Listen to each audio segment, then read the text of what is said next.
Maintenant, j'ai envie de vous parler concrètement de tout ce que je vais vous proposer dans la sphère. Mon univers part du yoga. Alors, je ne vous parle pas du yoga ennuyeux ou je ne vous parle pas du yoga qui consiste à mettre son pied derrière son oreille. Non, je vous parle de ce yoga-là, ce yoga qui est un art de vie, ce yoga dans lequel vous allez retrouver des outils pour vous permettre de vous prendre en charge de façon globale. Alors, si vous avez envie de venir avec moi, on y va, je vous embarque dans ce yoga-là. Pour comprendre le présent, il faut se retourner vers le passé. Et donc, dans le yoga traditionnel, ce yoga-là a 8 branches, dont une seulement est la branche des postures, de ce qu'on appelle les asanas, mettre le pied derrière la tête, une des 8 branches du yoga.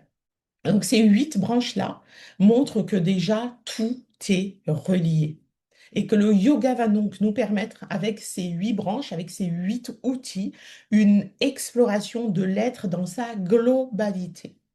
Le yoga ne nous permet pas de travailler uniquement sur notre corps physique. Il permet également de travailler sur notre mental, sur nos émotions, sur la manière dont on se comporte avec nous-mêmes, la manière dont on se comporte avec les autres, la manière dont on utilise son attention, dont on utilise son énergie, et également la manière, la façon de revenir à soi, comment on revient à la maison. Et moi, depuis que j'ai compris ça, je n'ai eu de cesse de rendre au plus grand nombre le yoga accessible. Moi, j'ai pas vu dans le yoga cette image compliquée ou que le yoga est réservé aux personnes qui sont souples, aux personnes qui sont initiées, aux personnes qui sont suffisamment sages ou bien suffisamment philosophes pour le pratiquer. En somme, ça serait un peu, ça reviendra à dire que le shampoing est réservé aux personnes qui ont des cheveux propres. Donc, on n'a pas besoin d'être souple pour revenir dans son corps ou pour pouvoir l'utiliser correctement avec toutes ses fonctionnalités, hein, comme vos machines électroniques que vous utilisez avec 1/10 de sa fonctionnalité.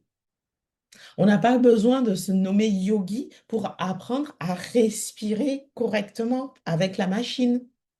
On n'a pas besoin de connaître les textes anciens pour arriver à ce que la communication soit fluide en nous-mêmes, mais également avec les autres. Et donc, dans la sphère, je vais vous proposer plusieurs pratiques de mon yoga à moi, du yoga pour les nuls.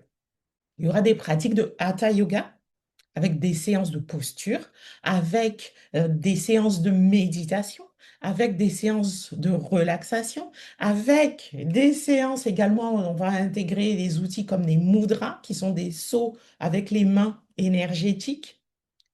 On va également aller explorer les chakras et avoir également des temps de recentrage. Cet hatha yoga que je vais vous proposer, c'est vraiment une méthode spécifique. C'est mon hatha yoga à moi, transformé à la sauce Hélène, à la sauce métissage. Et vraiment, je vous invite à venir voir dans la sphère pour venir le découvrir. Le hatha yoga à la sauce Hélène. Ensuite, je vais également vous proposer des séances de yoga fonctionnel. Le yoga fonctionnel, c'est quoi? C'est vraiment un yoga qui est plus axé sur le corps physique et qui permet de fonctionner. Il faut que ça marche. Je vais vous proposer des exercices de mobilité, des exercices de renforcement. On va aller mettre un peu de la conscience corporelle également dans tout ça. Et il y aura aussi des pratiques de yoga ball. Ce sont des automassages avec des balles thérapeutiques. Et c'est là que vous aurez accès également à ma pratique de yoga fonctionnel à la sauce Hélène, et qui est le yoga crânio-facial.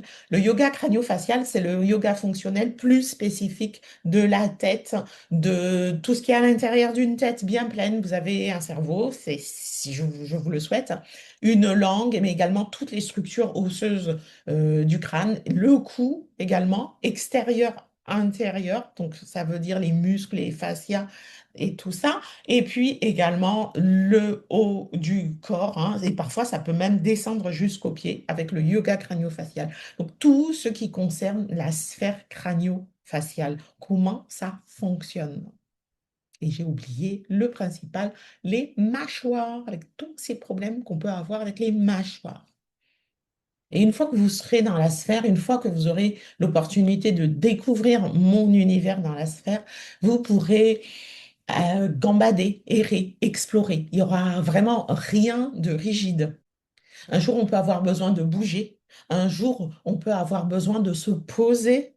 Un jour de respirer, un autre jour de se recentrer, un autre jour de devenir plus forte ou de voir comment on peut régler au maximum les problématiques qu'on peut avoir avec son visage et ses mâchoires, par exemple, ou ses oreilles. Et un autre jour, vous allez peut-être avoir besoin de voir comment vous pouvez traverser une situation difficile dans laquelle vous êtes. Et là, je vous proposerai également des outils pour ça.